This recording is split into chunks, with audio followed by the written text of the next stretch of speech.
y abra su Biblia en el libro de Hechos, capítulo 28, versículo 20. Permítame terminar lo que la semana pasada estuvimos compartiendo acerca de la esperanza de Israel y nuestra esperanza. Abra su Biblia en Hechos 28, 20 y después vamos a leer 26, 6 y 7, ahí mismo en el libro de Hechos. Hechos 28 y después 26, 6 al 7. Amén. ¿Lo tiene? Amén. Dice la bendita palabra del Señor, Hechos 28, 20. Así que por esta causa os he llamado para veros y hablaros, porque por la esperanza de Israel estoy sujeto con esta cadena. Voy a leer una vez más, leamos juntos. Así que por esta causa os he llamado para veros y hablaros, porque por la esperanza de Israel estoy sujeto con esta cadena. Ahora dele vuelta hacia atrás a su Biblia en el Hechos 26, 6 y 7. Dice la palabra del Señor, Hechos 26, 6 y 7. Y ahora, por la esperanza de la promesa que hizo Dios a nuestros padres, soy llamado a juicio, promesa cuyo cumplimiento esperan que han de alcanzar nuestras 12 tribus, sirviendo constantemente a Dios de día y de noche. Por esta esperanza, hoy, Rey Agripa, soy acusado por los judíos. Dios, en esta hora queremos detenernos una vez más para rendir honor y gloria a tu precioso nombre, Señor. Padre, gracias por la oportunidad que nos da de reunirnos en tu nombre, Señor, en este lugar, Señor, que llamamos tu santuario, tu templo, Señor. Dios, gracias. Pedimos de una manera especial, Señor, que al estar acá, Señor, tú trates con nuestras vidas, Señor. Trates, Señor, con nuestra relación contigo, Dios. Que podamos hoy día mirar la hermosura, Señor. Mirar los beneficios, Señor, que tenemos de vivir cerca de ti, Señor. Y cuán peligroso es vivir lejos de ti, oh Dios. Oh Padre, ayúdanos. Y a través de tu palabra, Señor, tú hablas de nuestras vidas, Señor. Y podamos salir de este lugar contentos, alegres, bendecidos de haber escuchado tu palabra, Señor. Tu palabra dice, oh Dios, que toda palabra que sale de tu boca nunca volverá a ti vacía, Señor, sino hará conforme ha sido enviada y será prosperada en aquello por lo que le enviaste. También tu palabra dice, Señor, que la hierba se seca, la flor se marchita, pero tu palabra permanece para siempre. Y aún tu palabra dice, Señor, que el cielo y la tierra pasarán, mas tu palabra no pasará, Señor. So Dios, alimentanos y más que alimentarnos, ministra nuestras vidas, Dios. Te lo pido, Padre, en ese nombre que es sobre todo nombre, en el nombre de Cristo Jesús. Y toda esa iglesia dice, amén. Puede sentarse, no sin antes saludar a su hermano, a su hermana que está a un ladito de usted. Dígale que le ama en el amor del Señor. Dígale qué bendición es poder verte y tenerte cerca. Dígale así, qué bonito, qué bendición es poder tenerte cerca. Amén. Bien, tenga su Biblia abierta en este pasaje porque quiero continuar hablando acerca de lo que comencé la semana pasada, hablando acerca de la esperanza de Israel y nuestra esperanza. La esperanza de ellos y la esperanza nuestra.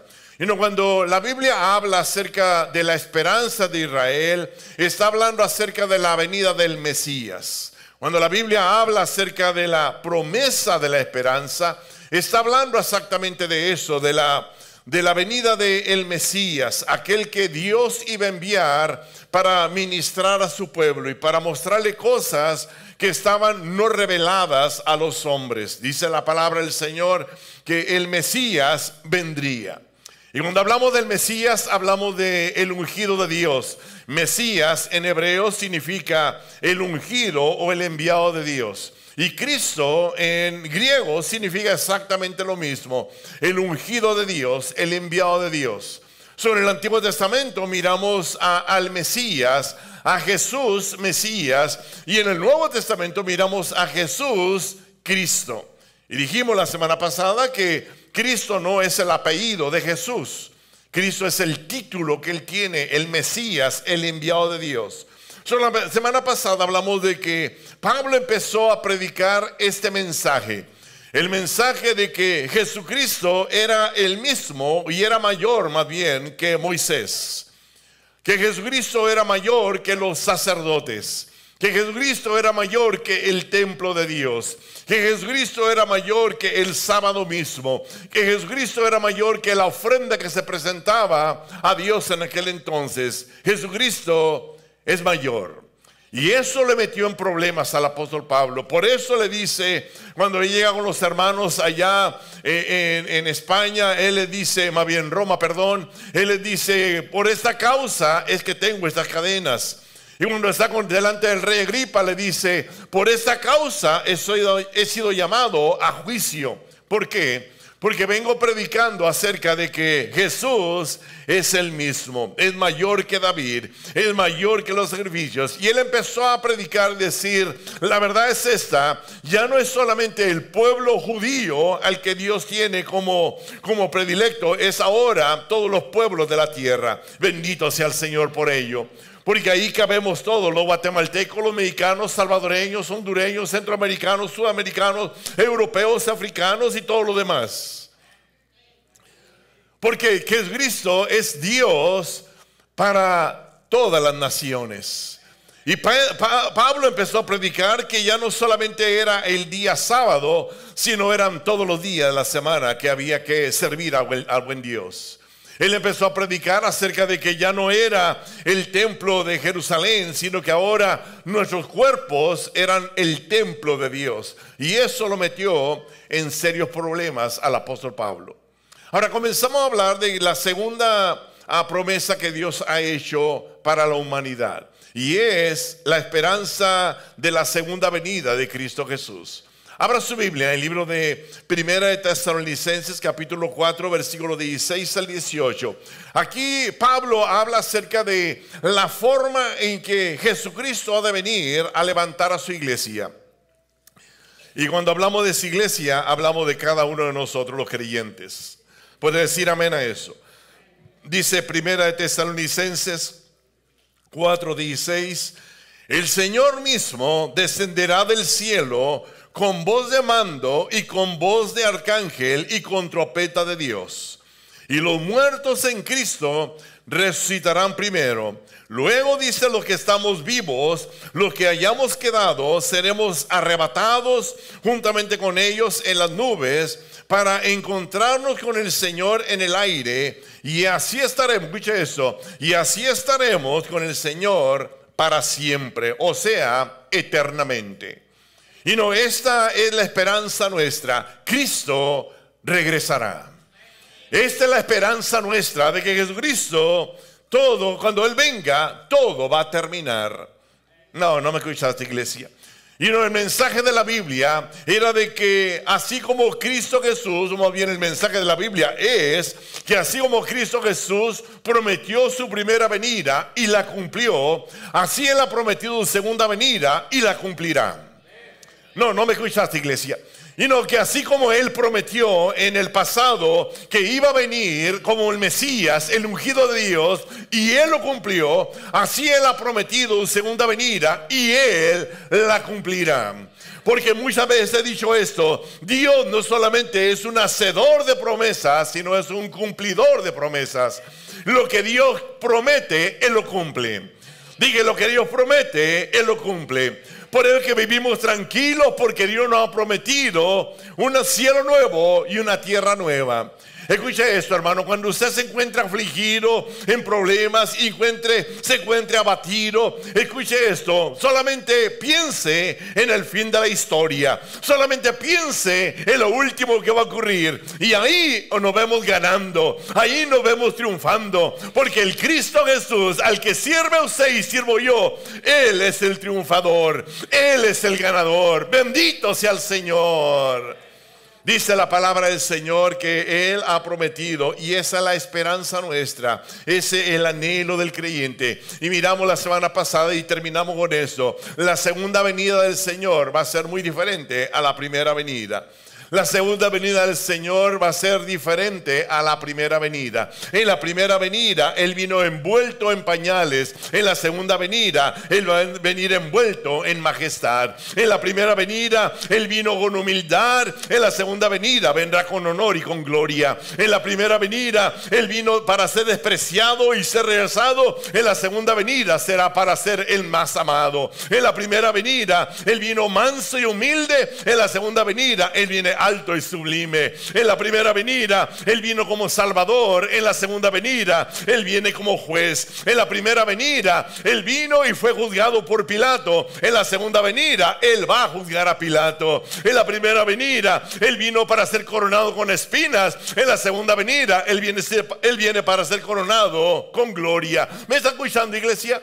Y no, en la primera venida Él vino para morir en la cruz, pero en la segunda venida Él viene para ser proclamado rey. En la primera venida Él vino para redimir a las personas. En la segunda venida viene a levantar los redimidos. En la primera venida algunas personas lo vieron solamente. En la segunda venida todo ojo le verá. En la primera venida Él vino como humilde siervo, y en la segunda venida Él viene como Rey de reyes y Señor de señores. Alabado sea el Señor.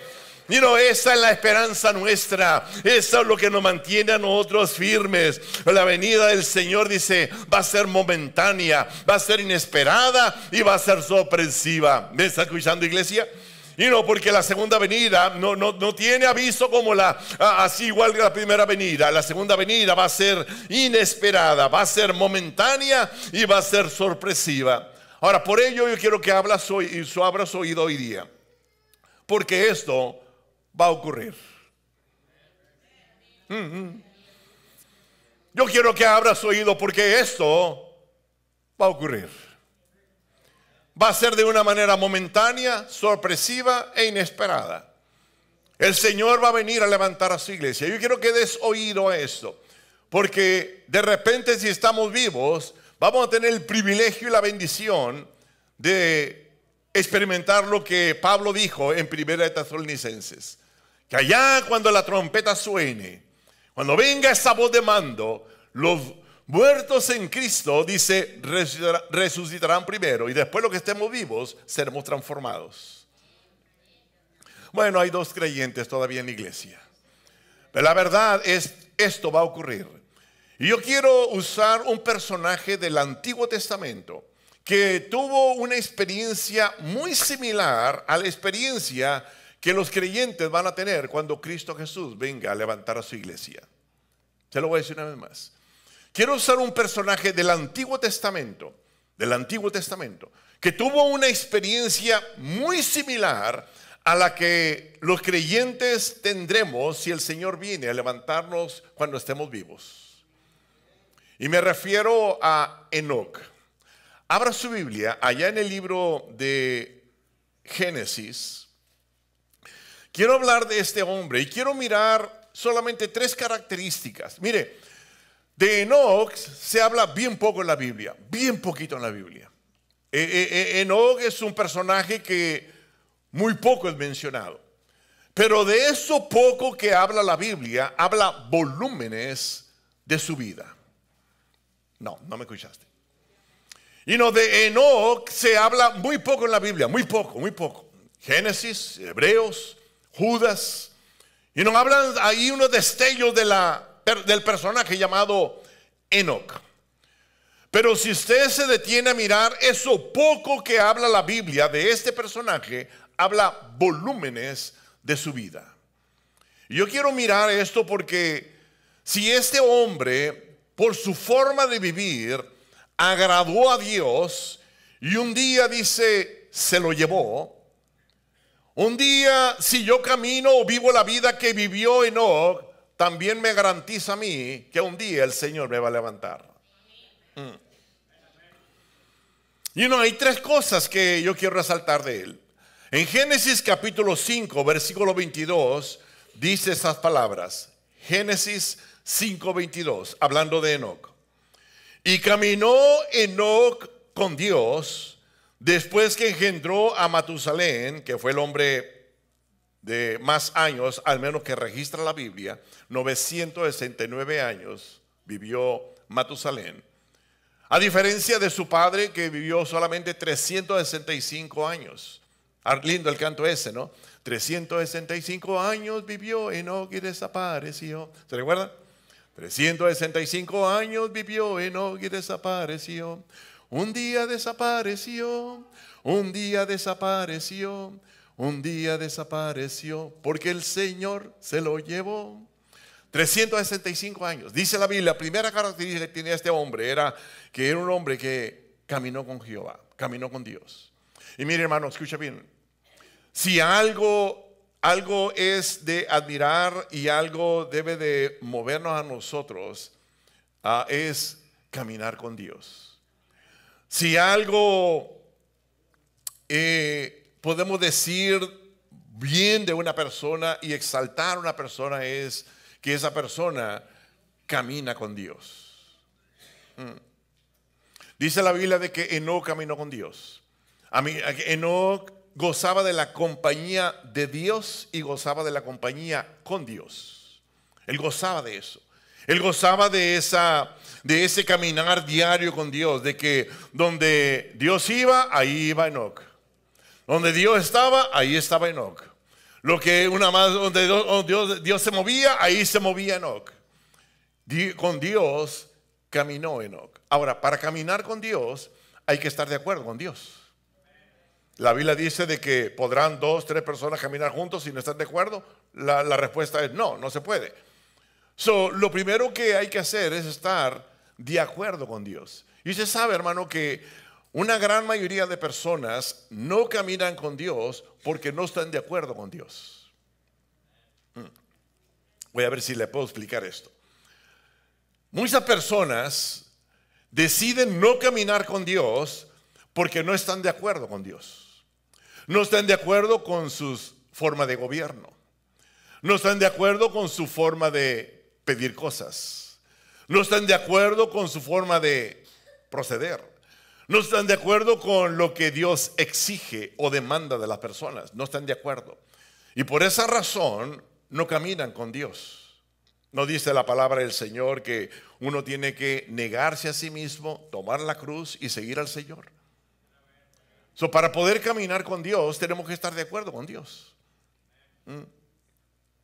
Y por eso es que hoy día personas simplemente no caminan con Dios, porque no están de acuerdo con Dios. No están de acuerdo con la forma que Él procede, la forma que Él hace las cosas, y prefieren mejor no caminar con Dios. No están de acuerdo con las leyes que Él tiene, la forma que Él quiere que las personas vivan dentro de su reino. Ellas personas no quieren caminar de esa manera, prefieren no caminar con Dios. Caminar con Dios es un estilo de vida, hermano.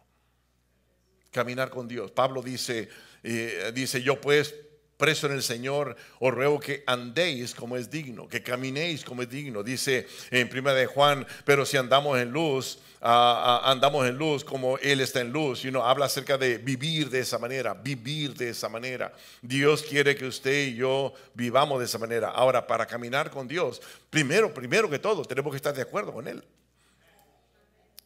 Tenemos que entender de que Él existe, que Dios existe.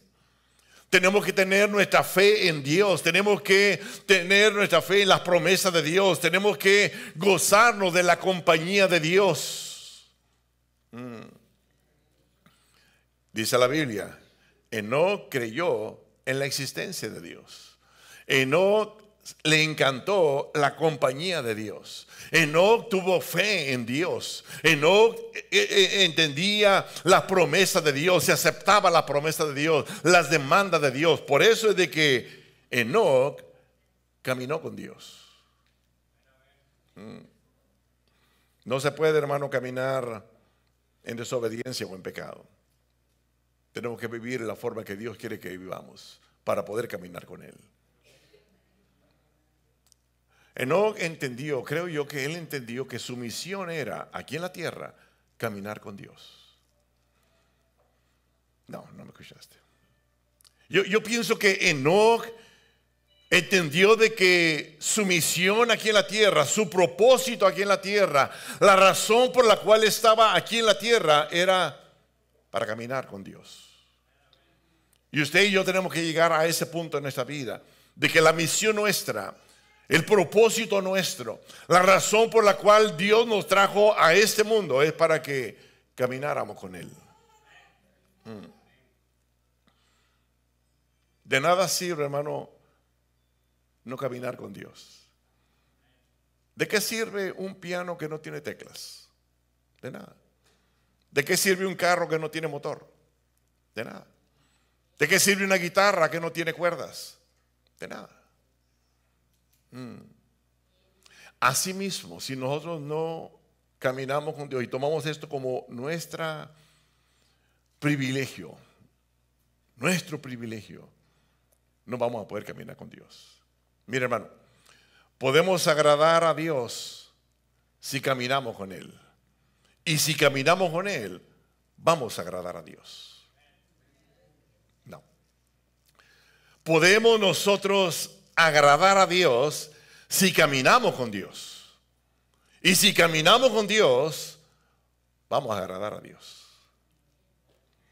Ahora, lo segundo que veo en la vida de este hombre, note el versículo 24, ahí mismo en Génesis. Génesis 5:24 dice la Biblia: andando en íntima comunión con Dios. Subráyelo. Dice que este hombre, Enoc, anduvo en íntima comunión con Dios. Que él tenía esa íntima comunión, esa cercana comunión, esa profunda comunión con Dios. Que donde quiera que Dios se movía, ahí se movía Enoc. Lo que Dios le decía que hiciera, ahí estaba Enoc. ¿Me está escuchando, iglesia? Y no, una cosa es creer en Dios, otra cosa es caminar en íntima relación con Dios. Te lo voy a decir una vez más. Una cosa es creer en Dios. Dice la Biblia, aún los demonios creen y tiemblan. Así los demonios creen también. Pero hay una cosa muy diferente en caminar en íntima relación con Dios. Te lo voy a aplicar de una manera más práctica. Una cosa es venir a la iglesia, otra cosa es caminar en intimidad con Dios. Una cosa es traer una Biblia debajo del brazo, otra cosa es caminar al lado de Dios. Dice la Biblia de que este hombre caminó en íntima comunión, en profunda, en cercana comunión con Dios. Y eso es lo que Dios quiere de nosotros, Jesucristo. Él quiere que el creyente camine cerca de Dios, en relación cerca de Dios. Mire, uno lee la Biblia y encuentra que Jesucristo fue a diferentes lugares donde nosotros quisiéramos ir con Él. Dice la Biblia de que Él fue a un lugar, a una casa más bien, a la casa de Lázaro. Y usted lee la porción esa, dice la Biblia de que le prepararon una buena comida, una buena cena. Ahí nos encantaría estar con Él, ¿verdad? Y no que le prepararon una buena cena, ir con el maestro, donde lo atienden de esa manera, yo quiero estar con Él. Dice la palabra del Señor que en otra ocasión Él está en la boda de Canaán. Dice de que ahí había gozo, había mucha comida, había esparcimiento, la gente estaba alegre. Y ahí está Jesucristo. A mí me gustaría también estar con Él en esa fiesta. La Biblia me habla acerca de que un día, dice, llevó a Jacobo, a Pedro y a Juan, lo llevó a un monte, le llaman Monte de la Transfiguración, donde la gloria de Dios se manifestó delante de ellos. A mí me encantaría estar en ese lugar donde la gloria de Dios se manifiesta. Pero escucha eso, Jesucristo no solamente fue a esos lugares. Jesucristo fue a un lugar llamado Gadara, con los gadarenos. Y dice la Biblia después de que Él hizo un gran milagro, un milagro donde una persona que estaba endemoniada con una legión de demonios, dice que la gente vino y lo corrió, a Jesucristo lo corrió de ese lugar. Dice la palabra del Señor que Él se levantaba muy de madrugada o se dedicaba el tiempo muy de noche en oración. La pregunta es, ¿queremos estar también con el Maestro en ese tiempo? La Biblia dice de que Él fue llevado y fue crucificado. ¿Será que ahí también queremos estar nosotros? La verdad es esta, de que Pablo, una más hablando de esto, él dice que no debemos desear no solamente las cosas buenas y agradables, sino también aquellos momentos difíciles que suelen venir al creyente. Y no, estos varones que mencioné hace un momento atrás de la transfiguración, que estuvieron con Jesucristo en el monte de la transfiguración, Pedro, Jacobo y Juan, qué bendición, hermano, qué gloria misma vinieron ellos ahí. Y no están ahí, dice que delante de ellos, el rostro del Señor resplandeció. Y se le aparecieron ahí dos personajes. Y hablaban, dice la palabra del Señor con él. Escucha esto, hermano. Qué lindo cuando uno puede estar cerca de Dios y tener ese tipo de experiencias. La Biblia habla acerca de la hija de Jairo. Y cuando esta jovencita ya había muerto, le mandaron decir al maestro, ya no tienes que venir, y dile que ya no venga porque ya murió la jovencita, ya murió, no tiene que venir. Y dice que él de todas maneras fue, dice que él le dijo a Jairo, ten fe, ten confianza. Y llegó a aquel lugar y se llevó a Jacobo, a Juan y a Pedro. Se lo llevó a donde estaba aquel cuerpo inerte, aquel cuerpo que no tenía vida. Y delante de ellos el Señor levantó a esta muchacha, la volvió a la vida. ¡Qué gloria! Yo no sé si usted puede pensar en ese momento especial donde está una joven ahí, un cuerpo inerte, muerto, y el Señor con su poder lo levanta. ¿No sería glorioso eso, hermano? La Biblia me habla acerca de que estos varones acompañaron al Señor en los momentos que Él necesitaba una persona que estuviera con Él para orar. Allá en el monte de Getsemaní, y ahí cuando estaba ahí en angustia, en agonía, dice, llevó a Pedro, a Jacobo y a Juan para que estuvieran con Él, para orar con Él, para que estuvieran a su lado en esos momentos difíciles. ¿No sería lindo, hermano? Privilegio.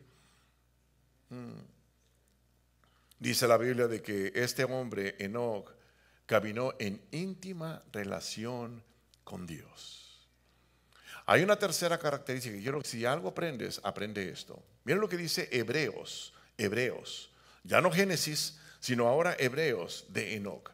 Ahí en el libro de Hebreos capítulo 11, versículo 5, dice la palabra del Señor. Hebreos 11, versículo 5. Por la fe Enoc fue transpuesto para no ver muerte, y no fue hallado porque lo transpuso Dios, y antes que fuese transpuesto tuvo testimonio de haber agradado a Dios. Ahora, si algo aprende, hermano, aprenda esto. Enoc dice que tuvo testimonio de haber agradado a Dios. Antes de ser transpuesto, antes de ser levantado, dice que él vivió una vida agradable delante de Dios. Cuando las personas daban testimonio de él o hablaban de Enoc, ellos hablaban acerca de la fe de Enoc. Cuando ellos hablaban acerca de Enoc, ellos hablaban acerca de la conducta de Enoc.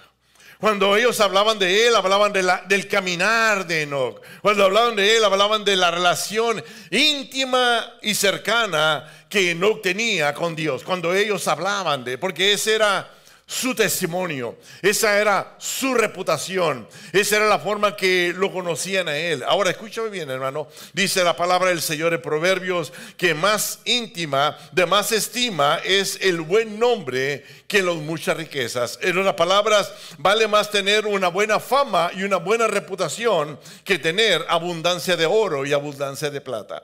Eso es lo que dice la Biblia. Tener buena reputación, tener buen testimonio. Y usted lee la Biblia y encuentra a hombres como Abraham, como Moisés, como Pablo, que tuvieron buen testimonio. Pero también encuentra en la Biblia personas que tuvieron mal testimonio. Encuentra un hombre llamado Acab, o Judas, o Nabor, o Jezabel, una mujer que tuvo mal testimonio. Ahora escúchame esto, hermano. Por lo general, la forma en que otros nos ven a nosotros es mayormente por la forma en que hemos vivido delante de ellos. No me lo entendiste. Por lo general, la forma que la gente nos ve a nosotros es por la forma que nosotros hemos vivido delante de ellos.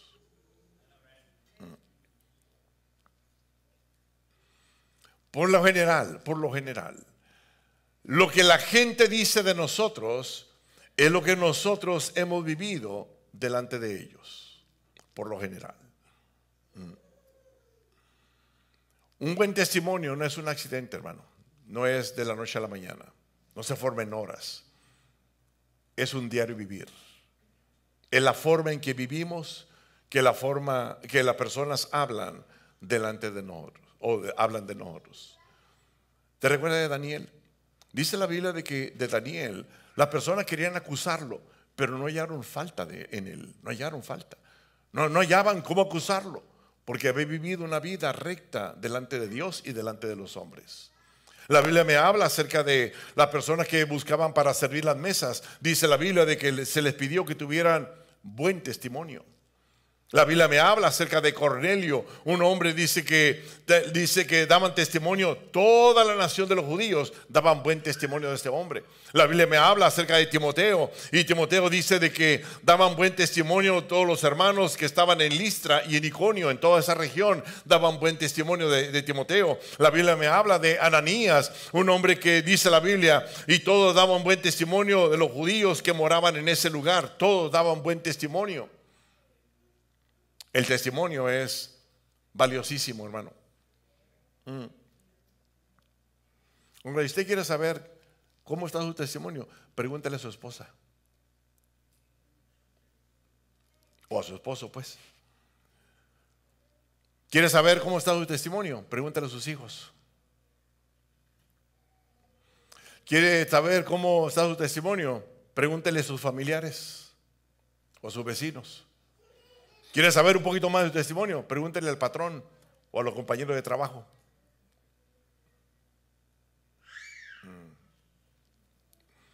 Yo sé que estoy pisando en terreno peligroso, pero el buen testimonio se forma en la forma en que vivimos. El buen testimonio se forma en la forma que vivimos. ¿Quiere saber, hermano, cómo está su testimonio? Mire, escúcheme bien. Si tenemos mal carácter, es posiblemente que tenemos mal testimonio. Si tenemos buen carácter, es muy posible que tenemos buen testimonio. Si tenemos un buen comportamiento, es muy posible que tengamos buen testimonio. Si tenemos mal comportamiento, es muy posible que tengamos mal testimonio. Déjeme le acerco un poquito más. Si la forma en que comunicamos, o sea, si hablamos verdad, es muy posible que tengamos buen testimonio. Si la forma en que comunicamos es mala, o sea, echamos mentiras, es muy posible que tengamos mal testimonio. Si tenemos buen compañerismo, o sea, tenemos buena relación con las personas, es muy posible que tenemos buen testimonio. Si tenemos mala relación con las personas, es muy posible que tenemos mal testimonio. Aunque no diga amén, es amén. Ahora debemos de anhelar estas tres características. Que así como Enoc caminó con Dios, así como Enoc tuvo una íntima relación con Dios, así como Enoc tuvo buen testimonio antes de ser arrebatado.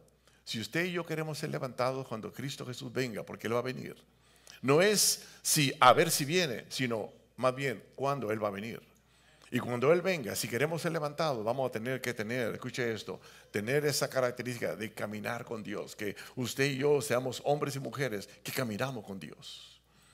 Que seamos personas que tenemos una íntima y personal relación con nuestro buen Dios. Y que tenemos buen testimonio delante de Dios y delante de los hombres. Nosotros tenemos fe en la segunda venida, hermano. Nosotros creemos en la segunda venida de Cristo Jesús. Nosotros anhelamos la segunda venida de Cristo Jesús. Nosotros anhelamos esa segunda venida de Cristo Jesús. Él viene a levantar a su iglesia. Y esta segunda venida es segura, es firme y es indudable. Esta segunda venida. La segunda venida del Señor es el plan perfecto de Dios. La segunda venida es el programa de Dios. Es el propósito de Dios y es la promesa de Dios. No me escuchaste, iglesia. Porque así, escúchame bien aquí, hermano o hermana, así como fueron cegados los ojos espirituales del pueblo judío en aquel entonces, cuando Dios le prometió al pueblo decir, voy a enviar al Mesías, voy a enviar al Cristo, y cuando Él vino, no lo reconocieron. Y aún todavía muchos no lo reconocen. Asimismo dice la Biblia, sucederá en aquel día. Dos estarán trabajando en el campo, uno será tomado y el otro será dejado. Dos estarán durmiendo en la misma cama, uno será llevado y el otro será dejado. ¿Ha leído esas porciones de la Biblia? Son de temer, son de preocupación, son de hacerme un llamado, decir, como decía el canto, ¿será hoy día, Señor? Será hoy día. Será hoy día, Señor, cuando me levanto en la mañana y le digo, Señor, gracias por darme esa noche de descanso, gracias por darme un nuevo día. Y después decir, será este día, Señor, el día en que tú vas a levantar a tu iglesia, Señor, será este día. Que vamos a caminar dos por la calle, vamos a estar dos en el carro, vamos a estar dos en el trabajo, y uno será tomado y el otro será dejado. Será, Señor, este día. O en la noche cuando usted dobla sus rodillas al Señor, le dice, Señor, gracias por el día, Señor. Gracias por tu protección. Gracias por tu provisión. Gracias, Señor, por tu presencia. Y empieza a decirle, Señor, ahora estoy por acostarme en esa cama, por poner mi cabeza en esa almohada, Señor. Ahora, Señor, en un momento ya no voy a saber nada de mí, Señor. Pero será que en esta noche tú vienes a levantar a tu iglesia. El uno será dejado y el otro será tomado. Es de preocuparse, hermano. Dije, es de preocuparse. Es de decirle, Señor, yo quiero estar listo. Porque pronto, sí, muy pronto, voy a ver al Rey. Pronto, sí, muy pronto, el Señor ha de venir. Y suena, yo sé, para muchos repetitivo. Hubo un ministerio de Gigi Ávila, su mensaje era, Cristo viene. Su mensaje era, Cristo viene, Cristo viene, Cristo viene. Muchas personas se convirtieron, muchas personas entregaron su vida al Señor por el mensaje de Cristo viene. Pero de muchas personas, de esas personas que entregaron al Señor, como el Señor ha tardado, como el Señor no ha venido todavía, se han desviado. Han dejado de caminar con el Señor. Han dejado de tener esa intimidad personal con Dios. Y han dejado que su testimonio sea opacado. Qué bueno que usted y yo podamos decirle, Señor, yo quiero caminar contigo. No los domingos, todos los días. Yo quiero caminar contigo. Señor, yo quiero tener esa íntima, personal, individual relación contigo. No solamente cuando canto, Señor, no solamente cuando soy movido para levantar mis manos y alabar tu nombre, Señor, sino todos los días, Señor, desde que me levanto en la mañana hasta que me acuesto, Señor, ayúdame a caminar en esa íntima relación contigo, Dios. Y le digamos al Señor, Señor, ayúdame a tener buen testimonio. A tener buen testimonio. Que los míos, los cercanos, puedan hablar cosas buenas de mí, Señor. Que las personas con las que me rodeo durante el día puedan hablar bien de mí, Señor. Y sobre todo, que tú seas agradable, o que tú seas, que te agrade la forma en que yo vivo.